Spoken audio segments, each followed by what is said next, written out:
40% is the best in class. You know the kind of students that you have. Some are doing well relatively. And I also believe on the brighter note that a lot of things are going on that if the results begin to come, Dr. Abiy just praised the government now for handing over the power companies. I'm not sure they're going to say anything about that. The other time she complained about the foreign reserves, they came after her, they wanted to kill her. Now she has said something good, I'm not going to hear it, they say, okay, thank you, you said something. But some things are happening. But the power sector is now in the hands of the private sector. So let life continue. In the next 2-3 years, will be sufficient in rice production, given all the projects that are going on all over the states. In cassava, we are #1 in the world. It's just for us to now add value, so that it's not just cassava we're exporting. How do we now add value to whatever we are producing? In tomato, we are doing very well, but lack of infrastructure. To bring tomato from Maiduguri to Lagos is going to take a trailer 1 week. By which time it has lost, if it can even, there is even this agreement the transporter and the trader they normally have, that if you reach Lagos, I pay your money. If you don't reach Lagos, so some of them along the line, maybe they were arrested by the police or there's accident, the trader will just run away. And there is now trouble for the trailer driver, because apart from losing money, how to get rid of the tomato is not a problem, because he has to bury them. Well, with that, I have come to the end of my presentation. Thank you very much.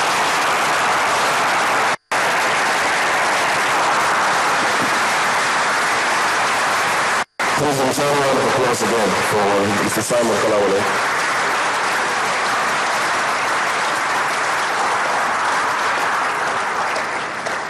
You may be seated, please. We have some questions for you. We have a question from Mr. Xavier Igoroje. Please, where are you? Okay.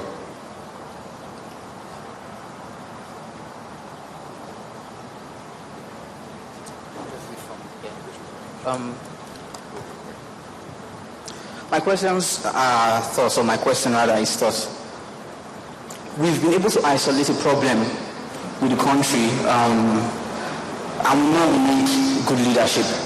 Now, this is my question. How then do we effectively elect leaders that are representative of our ideals in line with this vision of desired change in a climate that is so corrupt and with the obvious flaws in the electoral system? How then do we manage it to get people who can represent us? Thank you. I was praying nobody will ask that question, because there's a way poverty and democracy. I mean, when we say a majority of our people live on less than $1 a day, it has practical implications. It's not just statistics. Many of us look at it as statistics. $1 a day is 160 naira. There are people who don't see 160 naira. Now, and such a person will not give him, will not put $1 inside a loaf of bread and say you should come and vote. It's very likely that he will vote for you. So there's a way the poverty is helping to destroy the democracy. And it pays the politicians, because they know that all they need to do at election times is to just pass on the money to you. But I have a gradualist approach to how change is going to come in Nigeria. I don't expect anybody in this hall to collect money before voting for anybody. And so let's start from ourselves. There should be maybe a large majority, maybe we are just 1%. Let's start. 1% becomes 2%, becomes 10%. Because, to be honest, there was somebody who was running for an election, and he was now putting his CV on the poster, and people were saying, so your life journey, is that what you are going to eat? That's what people were saying. So you are even dealing with people who have been so traumatized, their mentality has been reduced to naira and kobo. So how do you change such a mindset? We change gradually. this is a good platform. You have spoken. If you have an opportunity to talk to your parents, your cousins, repeat the message. It's a gradual process.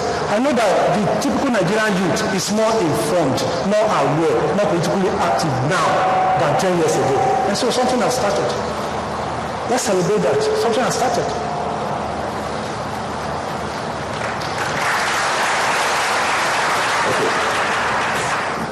We have another question from Mr. Emmanuel Fadahusi.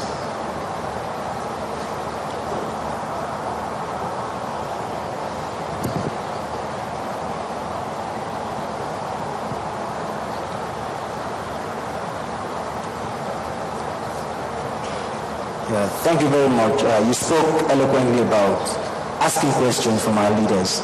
And I want to ask, in what ways can we ask them questions with feedbacks when we don't really have access to ways to get feedbacks from them? Some of them don't have their contacts, and many of them don't even have email addresses, and they are not usually active on the social medias where people actually ask various questions. So how do we get feedbacks from them? Yeah, thank you very much. I can assure you that you can make impact through the social media, even through the traditional media. If it doesn't read it, somebody who reads it will tell you. A lot of them pretend they don't care about what goes on the media. I interact with these people a lot and I know that they care. Every state in Nigeria, forget it. When they say they don't, it's not true. Let's continue to launch the campaign. Even the one that is illiterate, somebody will read and translate in mother tongue to them. So let's engage through social media. Let's engage through social action.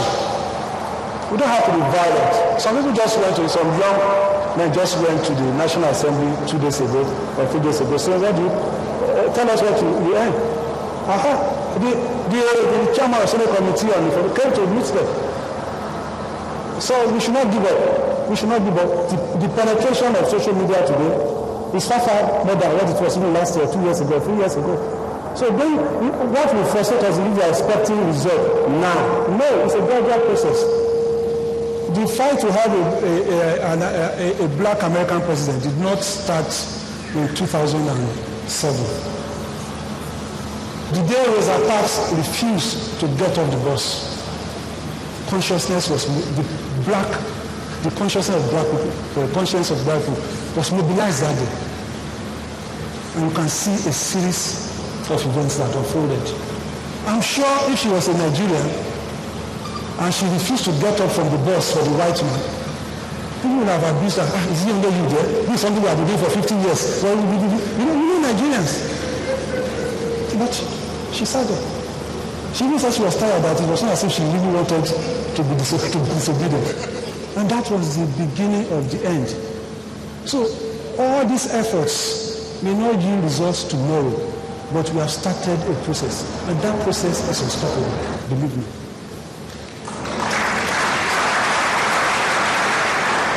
So we have one last final question online, and it says, can effective and good followership fix leadership? That's another very difficult one.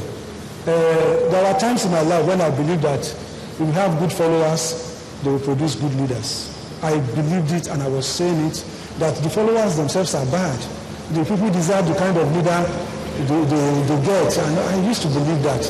But from what I'm seeing, it has to come from leadership. I don't want to be mentioning themselves, but I will. I think everybody agrees that Governor Raji Fashola has offered some leadership in Lagos State. Now, you know why I'm encouraged by that. It shows that even when leaders take painful decisions that hurt you, if you see the benefits, you will follow the leader. A lot of people were affected by some of those policies. But the same people, bus drivers, they hated you. When they say don't take this, don't do this, they hated you. And they say, don't want to take one way. That Fashola is a madman. a bus driver is telling somebody is a madman, he himself, he has seen somebody murder. Because when you are talking about madness, they are seeing somebody murder. And the same people will now be celebrating the same fashion.